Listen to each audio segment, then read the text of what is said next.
Kan tuh sampai dihitung 50 kali baru boleh telan.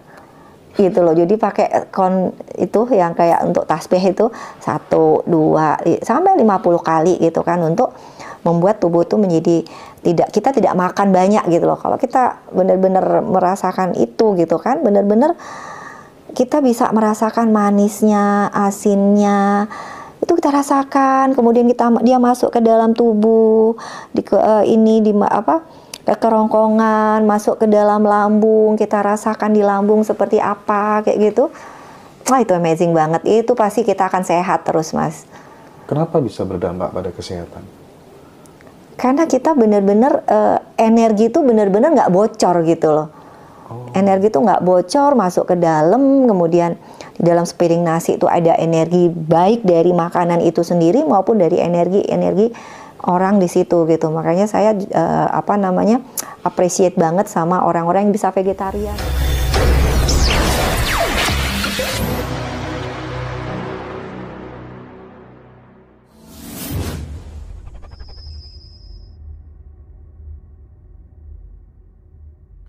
Keseruan acara camp kemarin selama 6 hari itu, dan terkait dengan kesembuhan spontan sahabat-sahabat sebagai peserta yang ternyata benar-benar mengalami banyak keajaiban meskipun tanpa obat-obatan, tanpa dibantu dokter di rumah sakit begitu.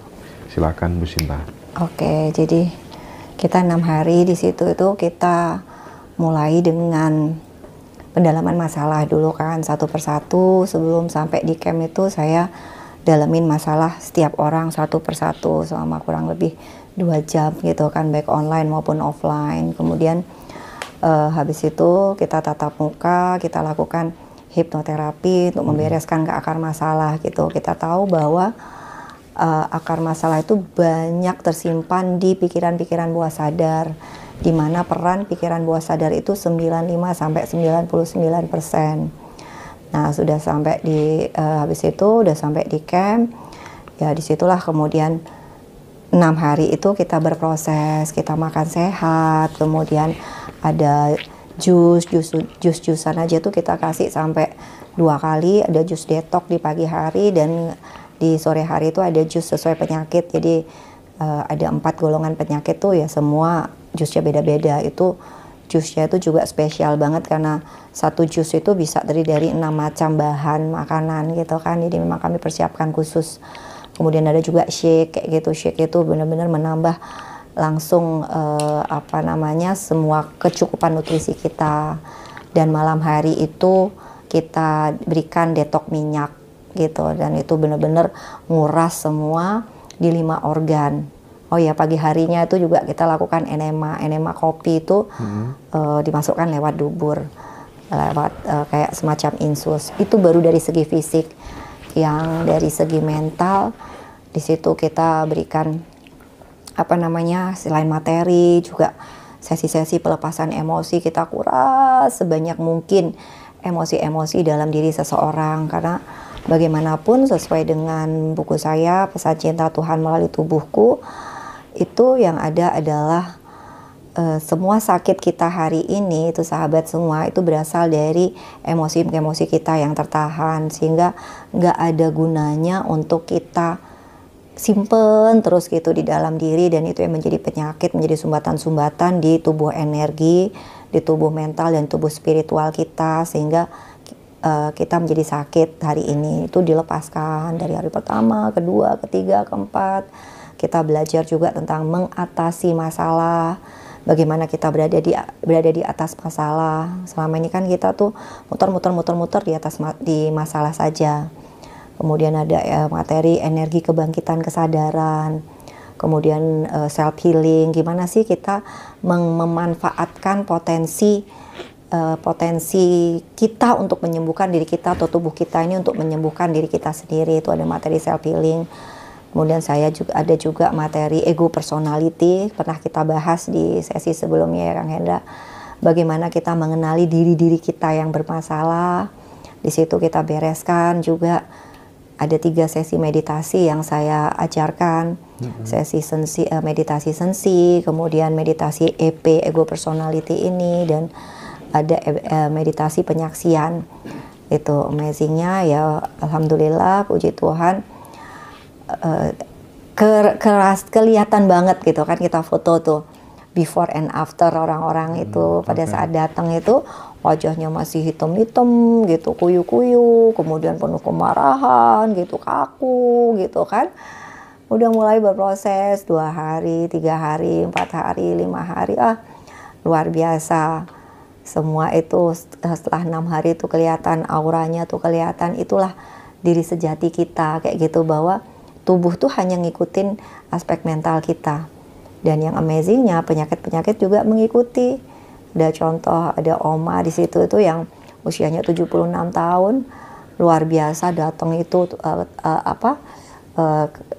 lehernya begini, kemudian kakinya tuh mencengkram, tangannya getar terus kayak gitu tuh, bisa tenang, duduk tenang kayak gitu di kelas, ngikuti olahraga, bisa tangannya bisa naik-naik, kakinya bisa ngikutin gerakan kayak gitu. Kita semua senang sekali lihat perubahannya itu gitu, padahal sehari-hari dia tuh cuman tidur di tempat tidur kayak gitu, nggak bisa ngapa-ngapain. Di situ tuh dia happy, terus suaranya tuh keluar, yang biasanya tuh suaranya udah kayak bergumam nggak jelas kayak anak kecil belajar ngomong itu, suaranya keluar. Ada yang gagal ginjal, gagal jantung, gagal levernya juga bermasalah, perutnya bengkak, kemudian kakinya bengkak, itu matanya kuning, itu alhamdulillahnya semua ada progres gitu kan. Yang perutnya bengkaknya besar itu udah semakin mengecil kakinya. Kemudian ada yang di usus itu ada tumor gitu, sehingga dia harus pup sedikit-sedikit gitu, bolak-balik kamar mandi itu.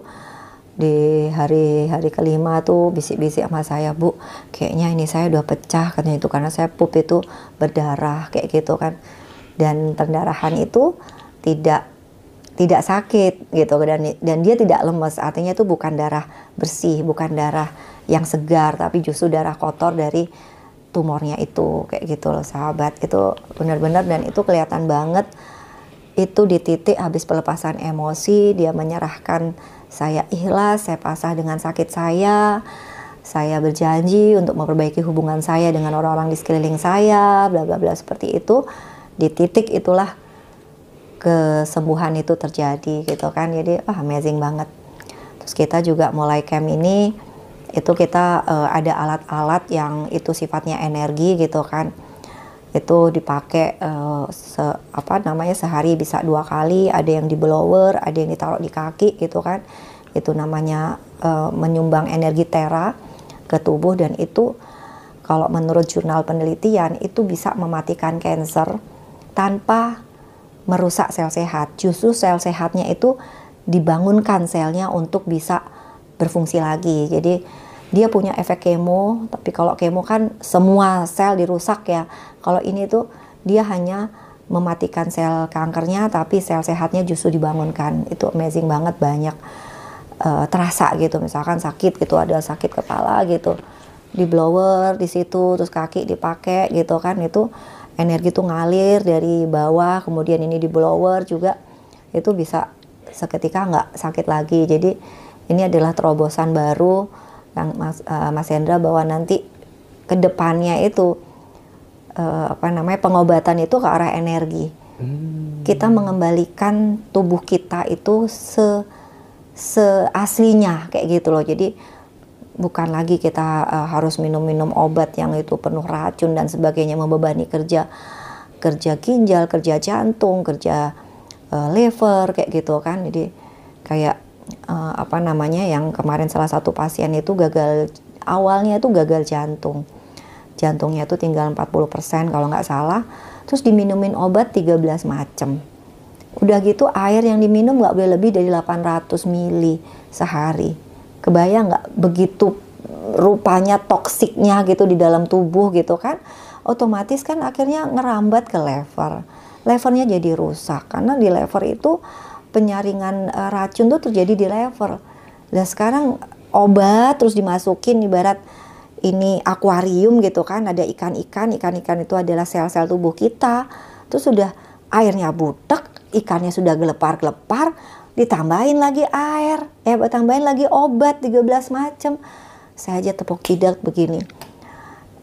Terus kemudian ya akhirnya otomatis kan livernya terganggu, ginjalnya juga kena gitu. Jadi wes nggak karu-karuan dalam tubuhnya. Saya bilang berani nggak tinggalkan semua obat ini dulu. Saya berikan obat herbal di situ yang benar-benar bisa merevitalisasi. Jadi konsep obat herbal yang saya berikan itu bukan hanya ngurusin simptom, tapi benar-benar memperbaiki di tingkat sel gitu. Jadi selnya tuh disehatkan kembali. Nah dengan alat ini juga gitu kan, boleh sayang itu Otera.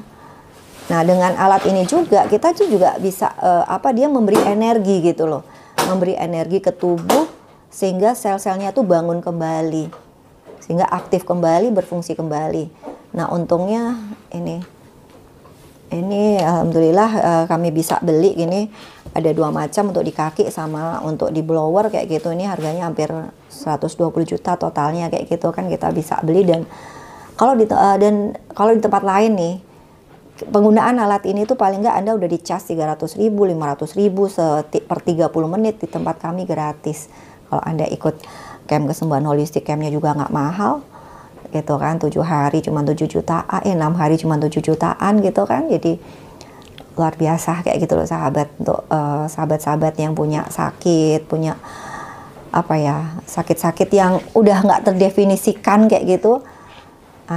Dokter udah angkat tangan tuh, silakan deh berproses di camp kesembuhan holistik itu gitu kan. Dan kita tidak lagi obat-obatan kimia, dan Anda juga akan tenang menjalani itu karena kita punya ilmu namanya kinesiologi. Kinesiologi itu keren banget. Saya selalu katakan bahwa jangan percaya saya, jangan percaya dokter, tapi percaya tubuh Anda.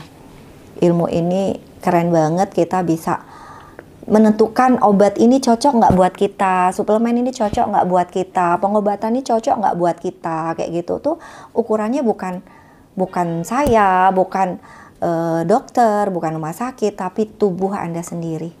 Itu saya belajar dari Profesor Diana Mossop dulu dari Kanada, itu luar biasa gitu loh. Jadi itu yang menambah keyakinan orang untuk berani, yes saya ambil pengobatan ini atau tidak buat diri saya, karena tubuh saya yang menentukan ini pengobatan cocok nggak buat saya.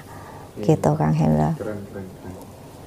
Jadi kalau misalnya ya sebenarnya tubuh kita mampu melakukan self healing. Gitu. Yes. Buku berarti mungkin ada Mas. Potensi gitu ya. Mas ada buku. Potensi bahwa ke depan begitu Bu Sinta, pengobatan di dunia medis itu kan tadi Bu Sinta mengatakan by energi gitu ya. Sementara sekarang kita masih tergantung sama obat-obatan gitu ya. Yang kemudian itu justru malah memperbanyak racun di dalam tubuh gitu. Berarti ada kemungkinan beberapa tahun yang akan datang rumah sakit itu fungsinya hanya 2. 1 untuk orang kecelakaan, 2 untuk orang yang melahirkan aja kira-kira. Ada nggak potensi ke situ kira-kira menurut Ibu? Enggak, justru orang itu banyak datang ke rumah sakit tapi bukannya malah sembuh, malah tambah penyakit. Karena dunia ini akan semakin kotor dan polutif. Coba aja cek sekarang. Dulu orang tua kita tuh sampai umur berapa tahun sih masih hidup gitu. Saya ingat nenek saya tuh 90-an tahun masih seger, masih nyapu. Sekarang orang stroke dini aja udah di usia 30 tahun. Anak 12 tahun udah ada diabetes gitu kan. Nah sekarang tinggal Anda sebagai pasien yang cerdas. Anda sebagai pasien yang cerdas memilih gitu loh. Anda mau pengobatan seperti apa? Tubuh sudah sakit seperti ikan dalam akuarium, ibarat ikan itu adalah sel-sel. Apakah Anda mengganti akuariumnya, mengganti airnya, atau Anda tambahin obat ke situ gitu loh. Kalau Anda cerdas, seharusnya Anda tidak memilih pengobatan itu dong. Padahal tubuh kita alam semesta ini luar biasa loh. Kita punya grounding, kita punya sunlight, cahaya sinar matahari, kita punya udara yang bersih kayak gitu kan. Jadi kedepannya pengobatan-pengobatan itu saya yakin akan beralih juga ke hal-hal yang sifatnya natural. Nah, iya berarti kan rumah sakit bisa jadi ke depan karena orang udah semakin aware gitu. Hanya orang-orang yang kecelakaan sama orang yang melahirkan aja yang masuk rumah sakit bisa jadi kan? Bisa jadi.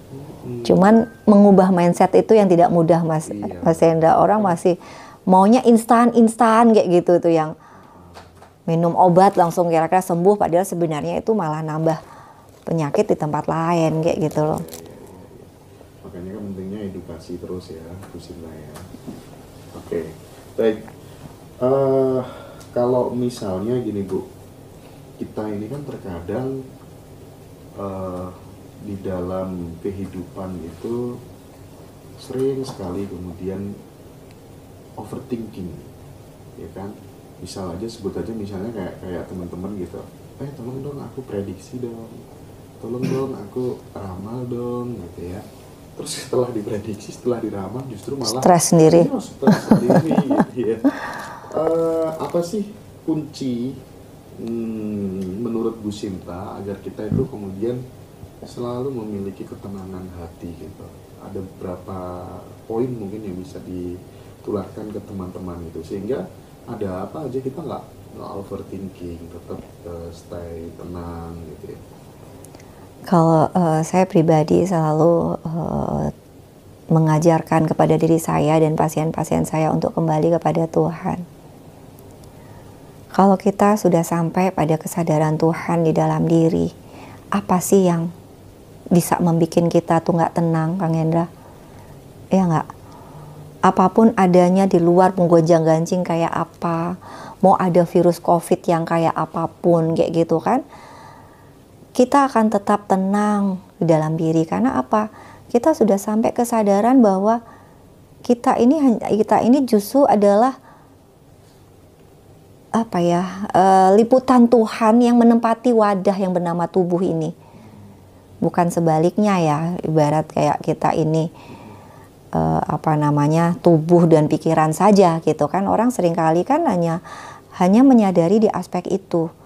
Itulah yang sebenarnya yang saya bangun di camp itu adalah itu ujungnya dulu yang kita tuju gitu kan. Kalau bicara segitiga piramidnya si Dietrich Klinghardt, Dr. Dietrich Klinghardt itu ada 5 level of healing. Itu paling bawah itu adalah fisik. Yang kedua adalah energi, yang ketiga adalah mental, yang keempat adalah intuitif, tubuh intuitif, yang keempat adalah tubuh spiritual. Nah, kebanyakan orang tuh hanya berkutat di level yang paling bawah tuh, tubuh fisik. Kalau Anda masih kesadarannya di situ ya, Anda hanya dikendalikan tubuh saja. Sakit, obat, rumah sakit, berkutat di situ. Yang sakit sekarang, sembuh sebentar, besok sakit lagi. Galau, tenang sebentar, besok galau lagi. Yang akhirnya membuat Anda juga menjadi sakit, muter-muter di situ. Harusnya kita mulai menapaki tubuh kita yang lain, tubuh energi. Tubuh energi ini itu kita tanpa sadar itu nggak tahu bahwa di dalam diri kita tuh ada energi yang berputar, yang mengalir di semua sel. Itu makanya ada alat ini tuh ngebantu banget gitu. Saya bilang kalau Anda males meditasi, kan kita ngajarin meditasi sensi itu kan untuk menembus sumbatan-sumbatan energi di jalur-jalur meridian gitu kan. Tapi kadang-kadang ada orang yang malas meditasi, ya udah gunakan alat ini gitu kan untuk nembus sumbatan-sumbatan energi itu. Dan sumbatan-sumbatan energi itu sebenarnya apa sih? Itu pasti ada kaitannya dengan di aspek mental, di tubuh mental Anda. Di situ ada marah, benci, dendam. Makanya nggak heran ketika di camp itu ada sesi pelepasan emosi, mereka bisa sembuh spontan gitu loh. Yang kanker tuh bisa pecah kayak gitu, yang sumbatan-sumbatan itu bisa ngalir kayak gitu, yang bisa langsung brawl kayak gitu, itu yang tadinya nggak bisa pup jadi brawl misalkan kayak gitu. Itu adalah karena ada sumbatan di tubuh mental. Nah kemudian yang keempat, tubuh intuitif. Seringkali nggak ke dokter dibilang, oh ini keturunan, ini genetik gitu, selesai lah. Kalau kita sudah berpikir bahwa ini adalah penyakit keturunan, maka seakan-akan udah di pikiran bawah sadar kita tuh akan terbentuk mindset bahwa kita nggak bakal bisa sembuh karena papa kita dulu sakit ya diabetes, misalkan hipertensi atau cancer, nenek kita atau ibunya atau bapak kita juga sakit yang sama gitu kan. Kalau itu yang terjadi, kalau itu yang menjadi keyakinan Anda, itu akan menjadi realita di dalam diri kita. Nah, yang paling atas nih, yang paling keren ada tubuh spirit kita. Kalau kita sudah sampai pada kesadaran ini, itu yang ke bawah tuh akan terbereskan dengan sendirinya loh Kang Hendra. Gitu. Kalaupun tidak sembuh tidak menjadi masalah gitu. Karena apa? Ini level tubuh fisik di atas. Sakit itu ada tubuh spiritual itu di atas, tubuh fisik di bawah. Sakit itu melekat pada tubuh fisik. Kita bisa nggak sakit tapi tidak merasa sakit? Kan seperti itu. Ingat nggak kisah Rasulullah dulu ketika mau dicabut pedangnya, kan dia bilang tuh sama Umar, aku mau sholat dulu ya, baru kau cabut pedangnya. Kayak gitu kan, supaya apa? Dalam keadaan kusuk, benar-benar nyatu sama Tuhan, dicabut pedangnya pun nggak terasa. Gitu loh, karena dia sudah sampai di kesadaran di tubuh spiritual, sedangkan sakit itu di tubuh fisik, jadi nggak terasa gitu loh. Itu ibarat kayak orang mengalami ekstase spiritual kayak gitu kan, atau orgasme spiritual gitu kan. Jadi apapun sakit di tubuh fisik nggak terasa lagi gitu loh. Obat-obatan makin lama makin banyak juga ya Bu ya, diciptakan penyakit baru biar bisa jualan obat. Betul. Konspirasi perusahaan farmasi internasional tuh makin lama makin mengerikan gitu. Mungkin kesembuhan secara holistik ini menjadi salah satu opsi terobosan baru bagi sahabat-sahabat supaya kemudian tidak kemakan sama semua ya Bu ya. Yes, makanya saya senang sekali ngajarin kinesiologi itu Mas, karena benar-benar benar-benar memberdayakan gitu loh. Kita tidak termakan oleh ini obat bagus, ini tidak korban iklan atau korban ini gitu kan, farmasi gitu, tapi benar-benar ukurannya lah tubuh kita kayak gitu. Oke. Nah, terakhir untuk segmen ini mungkin Bu, teman-teman banyak yang nanyain soal Zoom. Ya mungkin kita harus bikin Zoom lagi supaya yang nggak bisa hadir di camp itu bisa ikut acara gitu ya, bisa konsultasi langsung dengan Bu Sinta gitu ya. Itu mungkin nanti sahabat-sahabat bisa join, mungkin waktunya sekitar tanggal berapa, 17-an 17 ya. Sekitar tanggal 17 Agustus ya. Wah, 17 Agustusan gitu. Ya, keren itu ya. Oke. Tapi kayaknya kalau 17 Agustusan ini dia Mas banyak acara kayaknya orang makan ayam. Teman-teman ya, ke info tanggalnya biar bisa join Zoom dan ready, bukunya banyak banget ya. Pesan Cinta Tuhan melalui sakitmu. Itu yang pesan di Haji Roso kemarin, gila banget sih, luar biasa buku itu. Jadi itu terakhir mungkin untuk closing, pesan cinta Tuhan ketika kita sakit gigi itu apa sih Bu sebenarnya, gak sembuh-sembuh gitu, kalau menurut Bu Sinta apa? Tidak bisa mengunyah kehidupan dengan baik. Selalu begitu kan? Ya selama ini saya pesan cinta tuh nggak pernah tertukar gitu loh. Maksudnya mengunyah kehidupan itu bagaimana? Menerjemahkan hidup? Menolak kenyataan, menolak sesuatu yang hadir di dalam hidup kita hari ini. Present moment ya. Jadi kadang kita itu melakukan aktivitas itu dicampur-campur gitu. Pikirannya kalau nggak ke belakang, ke masa lalu, ke masa depan gitu ya. Terlebih misalnya kita mulai dari hal-hal terkecil di rumah aja gitu. Kita tuh sering makan sambil ditemenin handphone gitu ya. Nyetir sambil main handphone. Itu tuh udah sesuatu yang melekat dalam keseharian kita gitu. Dampaknya apa sih kemudian ketika kita tuh selalu tidak bisa benar-benar hadir saat ini, di sini saat ini, khususnya untuk perkembangan anak-anak gitu. Menurut Ibu apa bahayanya? Maksudnya nggak present moment tuh mamanya apa anaknya? Anaknya juga, Sah. Ketika kemudian dia makan sambil nonton handphone gitu kan. Dia akan kesulitan fokus pasti. Dia akan kesulitan fokus, terus kemudian apa ya, kalau bahasa saya tuh kayak dia akan menjadi anak autis gitu, hidup dalam dunianya sendiri kayak gitu, yang dia tidak lagi aware sama sekeliling kayak gitu kan. Terus ya dia hanya berfokus pada dirinya sendiri aja. Oke. Nah, kalau misalnya Bu Sinta mempraktekkan itu dalam kehidupan sehari-hari, seperti apa contohnya? Saya selalu, apa yang di depan saya ya saya betul-betul hadapi. Jadi misalkan saya pada saat saya sama pasien, ya saya benar-benar full di situ gitu loh. Jadi HP itu saya tinggalkan, bahkan anak, suami, apapun tuh sudah nggak ada lagi di pikiran saya kayak gitu kan. Sebaliknya ketika saya bersama anak-anak gitu kan, ya HP dan itu saya udah nggak lihat lagi kayak gitu. Benar-benar kita totally gitu kan. Kayak kemarin kami jalan-jalan kayak gitu sama anak-anak semua, ya udah HP itu off seharian kayak gitu kan. Benar-benar saya full untuk mereka. Seperti itu. Iya. Nah, itu kalau misalnya kita senantiasa membiasakan diri untuk selalu hadir di sini saat ini gitu. Keistimewaan apa yang bisa kita rasakan gitu dalam hidup? Kita akan merasakan keindahan dalam segala hal. Jadi kalau mau baca buku yang bagus untuk present moment, itu baca bukunya The Power of Now dari Eckhart Tolle. Itu benar-benar buku menurut saya amazing banget gitu. Saya kan kalau baca tuh kan saya garisin gitu, Mas. Itu buku hampir semuanya saya garisin. Tidak ada ruang, artinya isinya daging semua kayak gitu. Kemarin saya bawa itu salah satu buku wajib di camp.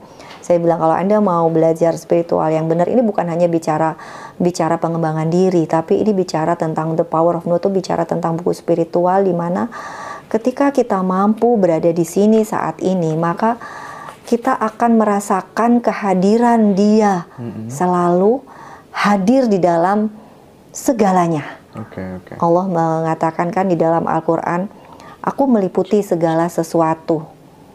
Timur dan barat adalah milikku. Di mana lagi yang bukan aku? Jadi ketika kita bicara the power of now, present moment, itu kita tidak hanya bicara timeline. Kita bicara timeline aja udah keren ya. Artinya ketika kita berada di sini saat ini, maka yang ada adalah tidak ada masalah satupun sebenarnya. Masalah itu ada di masa lalu dan masa depan. Ketika kita berada di masa lalu terus-menerus, maka yang ada hanyalah kecemasan, kemarahan, dendam, sakit hati, terluka, kecewa, kesedihan. Sebaliknya ketika kita lari ke masa depan, maka yang ada adalah cemas, khawatir, insecure, tidak tenang, overthinking. Itu adalah pikiran yang lari-lari ke sana kemari. Tapi ketika kita berada di momen di sini saat ini, kita akan tenang. Nah, di buku Eckhart Tolle itu yang ada adalah ketika kita berada di sini saat ini, ketika kita mampu menyaksikan the present moment itu dengan tenangnya, maka yang ada hanyalah keindahan. Karena di situ ada gerak Tuhan. Kita lihat dalam segala sesuatu itu ada gerak Tuhan. Tapi kalau misalnya katanya imajinasi itu lebih penting daripada pengetahuan gitu ya.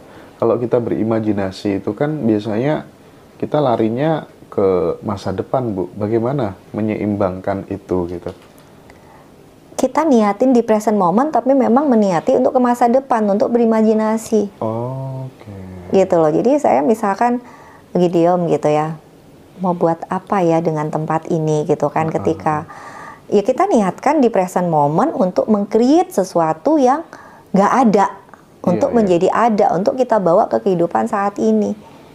Itu. Jadi bukan pikiran ngelantur ke sana kemari yang tidak berujung gitu kan, tapi ya kita niatkan bahwa oke, kita misalkan ingin menyelesaikan suatu permasalahan gitu kan, ya udah kita niatkan untuk pergi ke masa depan, tapi berada di sini dan kita sadari, gitu. Tidak larut di dalam kecemasan, kekhawatiran akan masa depan itu yang seringkali menjadi masalah dan ujungnya menjadi penyakit. Jadi ketika kemudian kita selalu mencoba untuk fokus gitu, itu kan sama dengan fokus kan sebenarnya ya? Sama nggak sih dengan Lebih fokus? dalam lagi. Lebih dalam lagi daripada fokus. Iya, kalau masih di tataran pikiran, ya itu kan ciptaan pikiran. Ciptaan pikiran tuh bisa menipu.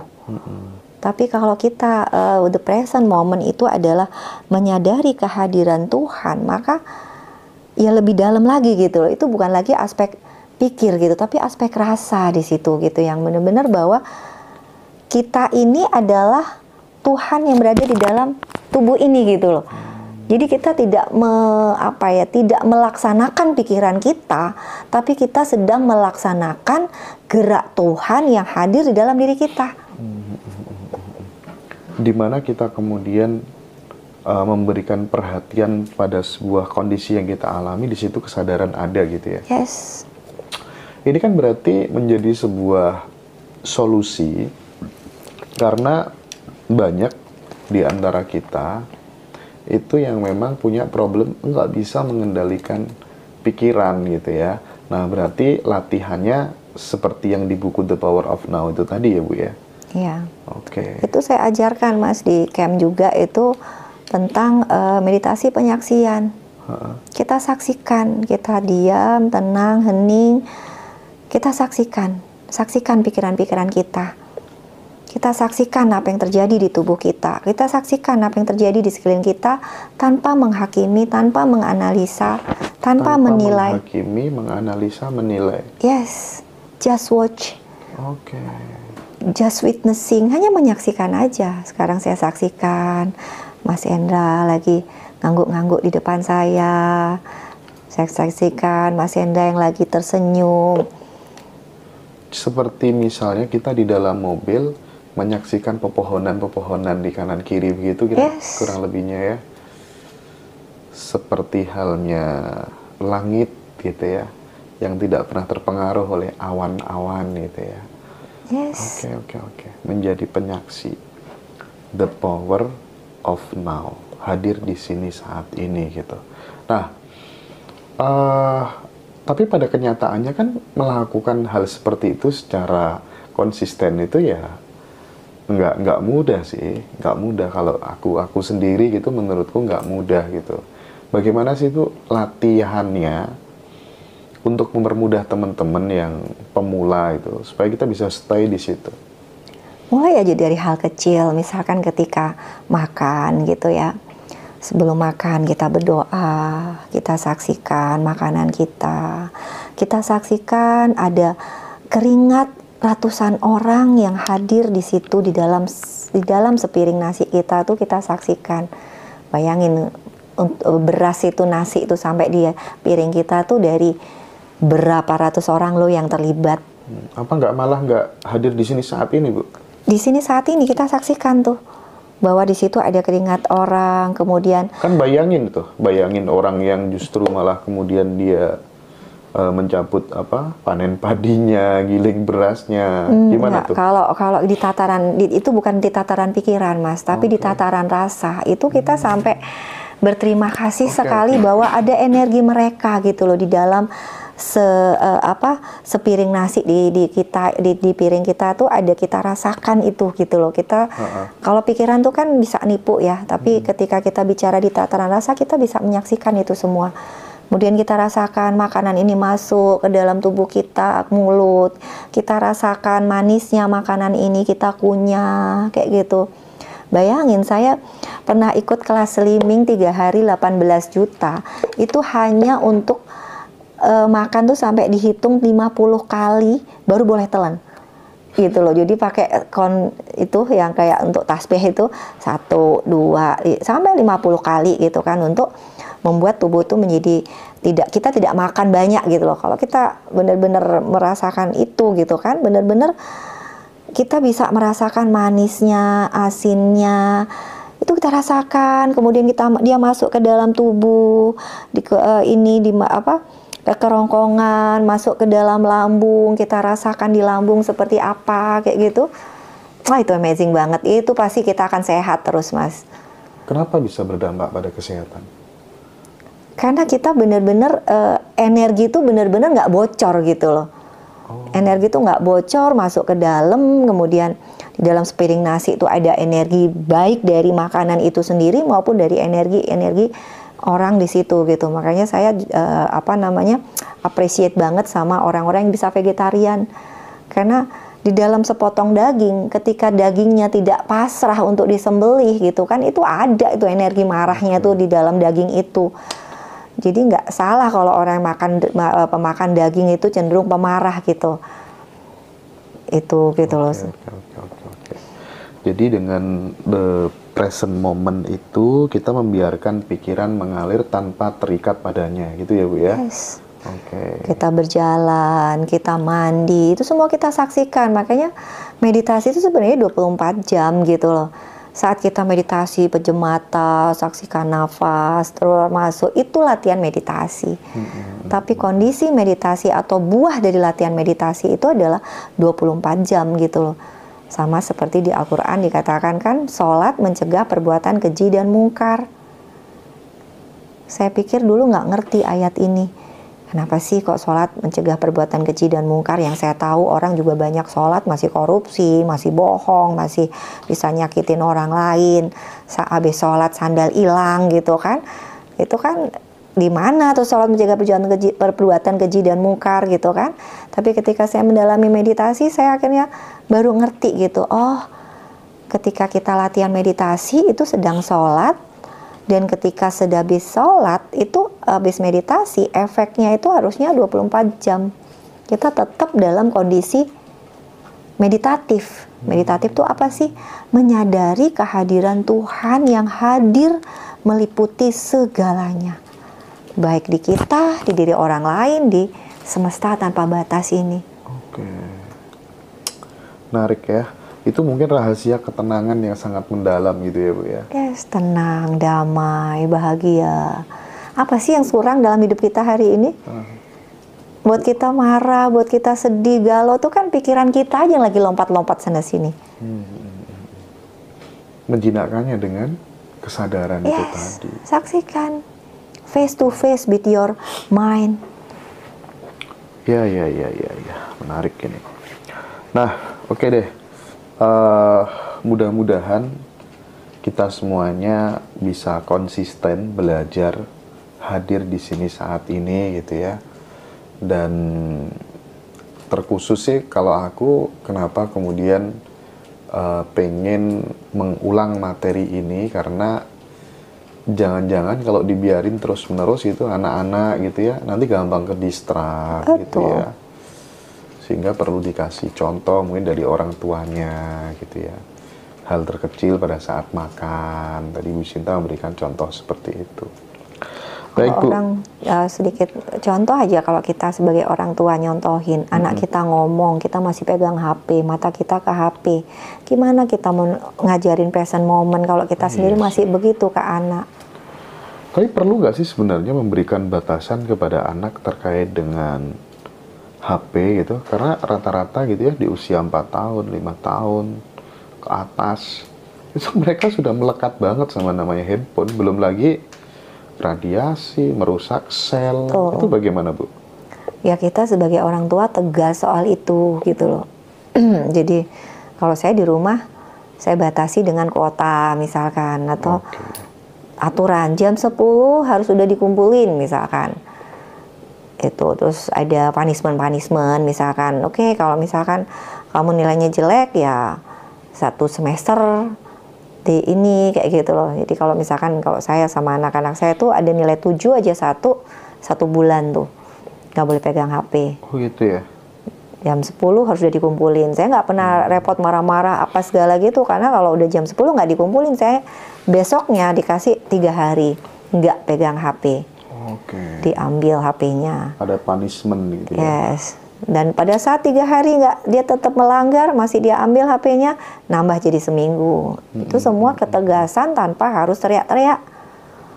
Ya, oke. Jadi kalau misalnya kita konsisten untuk hadir di sini saat ini, di present moment, kita nggak gampang juga terpengaruh oleh hal-hal yang datang dalam hidup kita, yang membuat kita kecewa, gampang marah. Itu kita nggak gampang ke-trigger juga. Efeknya sampai ke situ. Oke. Yang paling mendalam dari the present of moment adalah menyadari selalu kehadiran Tuhan di dalam diri. Di dalam setiap kejadian, di dalam setiap peristiwa. Oke. Itu. Muaranya kita benar-benar menjadi CEO dalam hidup kita gitu ya. Yes. Kita sendiri yang mengendalikan gitu ya. Oke deh. Nah ini nih ada yang tanya nih. Pesan cinta Tuhan pada saat kita sedang sakit bersin-bersin terus gitu. Kena es dikit, bersin-bersin. Alergi. Kena AC, itu apa tuh? Siapa yang sedang Anda alergikan? Oh, Atau apa yang sedang Anda alergikan? berarti masih punya rasa nggak suka sama orang. Itu juga berimplikasi negatif terhadap kesehatan. Iya. Paling sering tuh alergi kan diderita oleh anak. Karena dia dia tidak mampu untuk mengungkapkan ketidaksukaannya atau ketidaknyamanannya akan suatu hal, dan dia tidak bisa pergi dari situ gitu loh. Iya kan, misalkan, dan itu kebanyakan berasal dari orang tua biasanya. Oke. Itu kalau kita udah mulai dewasa kan kita punya cara untuk lari kan, atau untuk pergi dari situasi itu. Saya dulu ngalami Mas, dari kecil itu gatelan terus gitu, meler, terus saya ingat sampai ditaruhin sapu tangan itu dipenitiin tuh sampai 4. Zaman dulu nggak ada tisu waktu saya ini. Tapi ketika saya kuliah jauh dari rumah, hilang tuh semua. Berarti sedang tidak bahagia di rumah gitu loh dengan kondisi orang tua. Kalau yang kapan hari aku cerita ke Bu Sinta itu kan yang bule itu, yang tulang ekornya sini itu yang sakit katanya karena beban hidup itu, yang merasa berjuang sendiri itu kan udah sembuh gitu kan. Cuman batuknya itu nggak sembuh-sembuh gitu, apalagi kalau pas malam hari gitu ya. Itu parah banget sampai tubuhnya tuh kurus gitu. Itu bagaimana Bu mengatasinya Bu? Itu kita baca pesan cinta batuk tuh apa sih? Ada sesuatu yang ingin diungkapkan, dikeluarkan, tapi tidak mampu mengungkapkan atau menceritakannya, kayak gitu loh. Dan mungkin kenapa di malam hari, mungkin ada kesedihan di situ. Bener. Kesedihan kan malam tuh kan kita mau tidur, pengennya dipelukan seseorang gitu, nggak tahu dia ada suami atau tidak itu. Nggak ada. Itu gitu, apalagi seperti itu. Jadi momen-momen kesendirian, mau tidur atau saat tidur, itulah yang membuat dia semakin bertambah ketika itu di malam hari. Selain secara fisik ya, cek dulu ada TBC nggak gitu, ada bronkitis nggak gitu kan. Nah itu caranya bagaimana menyembuhkan tanpa obat? Dicari akar masalahnya. Terus akar diterima? Masalah, yes, kebanyakan kita terima, karena gimana pun kita nggak nerima pun kondisi itu tetap ada kan, kayak gitu loh. Ya nggak, jadi sakitnya tuh dua kali lipat gitu loh. Itu jadi diterima, disyukuri kalau bahasa saya, dan biarkan Tuhan yang memproses gitu loh.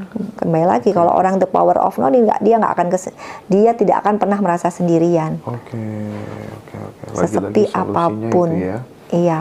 Meskipun tidak sesuai dengan ekspektasi, anak nggak sesuai harapan, cucu nggak sesuai harapan gitu, tetap penerimaan menjadi kunci utama. Dan endingnya pasti kebahagiaan. Tapi ya nggak gampang ya bersyukur ketika kemudian sesuatu yang kita harapkan itu nggak sesuai gitu dengan kenyataannya, dan kita masih bersyukur, itu kan wow.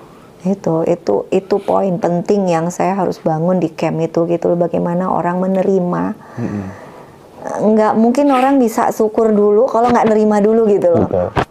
Iya kan, jadi ya diterima dulu bahwa itu adalah bagian dari perjalanan gitu kan, karena sekarang pikir aja dengan akal sehat, Anda nggak mau nerima, penyakit itu tetap ada loh. Iya kan, di titik Anda bisa, dan jadi kalau Anda tidak menerima kan pasti menderita. Ya kan, rumusnya adalah penderitaan sama dengan rasa sakit kali penolakan. Iya kan, kalau rasa sakitnya udah level 10, penolakannya 10, maka yang ada pasti penderitaannya 100. Berlipat-lipat ya. Iya kan? Nah, sekarang bagaimana supaya 0? Rasa sakitnya kan nggak bisa dinolin nih. Iya. Maka yang bisa kita nolkan adalah penolakannya. Wah, keren sih ini. Kalau penolakan itu kita nolkan, maka mau rasa sakitnya level 1.000.000 sekalipun, ketika penolakan itu 0, maka penderitaan pasti akan 0. Kapan penolakan itu 0? Saat mampu menerima 100%. Iya. Itu aja sebenarnya gitu. Kalau udah nerima, nggak ada rasa sakit, nggak ada penderitaan. Self love gitu ya. Ya. Kita juga memaafkan diri kita gitu. Yes, Memaafkan itu banyak sekali orang sakit itu adalah dimulai karena belum mencintai dan menerima diri kita seutuhnya. Makanya di camp itu baju kami warna biru itu di dadanya itu saya bordir itu, aku mencintai dan menerima diriku seutuhnya. Oh, diriku dan dirimu. Sekarang ditambahin karena kebanyakan masalah di dunia itu hanya berputar di situ tuh. Nggak berhasil mencintai dan menerima diri. Kalau diri saja nggak bisa diterima, gimana mau bisa mencintai dan menerima orang lain? Disitulah akan terjadi blunder masalah itu gitu, yang ujungnya disitulah titik Anda sakit. Sehingga kunci kesembuhan pun tinggal dibalik. Terimalah dirimu apa adanya, cintailah dirimu apa adanya, sehingga kita bisa mencintai dan menerima orang lain dengan lebih lapang. Parameter bahwa kita sudah benar-benar mencintai diri kita apa? Damai, bahagia. Mau itu kita jelek. Itu kan efeknya gitu. Kalau parameternya gitu, bahwa kita tuh udah benar-benar menerima dan mencintai diri kita, kira-kira apa gitu? Kita sudah tidak lagi terpengaruh oleh omongan orang apapun. Oke. Mau dikatain apa, mangga. Oke. Itu namanya the power of bodo amat gitu ya. Tapi penting loh ya, seperti itu ya Bu ya. Kadang kita itu menghabiskan banyak energi untuk dengerin orang-orang yang nggak suka sama kita. Yes. Gitu. Apa ya nanti reaksi orang, apa ya pendapat orang, apa ya komentar orang. Iya sih. Dulu itu saya waktu baru buka channel YouTube gitu kan, atau apa gitu tuh, saya sibuk ngeliatin komentar orang gitu kan, sibuk ngeliatin subscribe-nya berapa kayak gitu kan. Sekarang saya udah nggak penting gitu loh, misalnya lu mau lihat mau kagak, lu mau komentar apapun, whatever lah, pokoknya saya berkarya memberi sesuatu buat semesta, biar semesta yang menilai apa usaha yang saya lakukan, dan saya udah tidak berpengaruh lagi dengan penilaian-penilaian itu.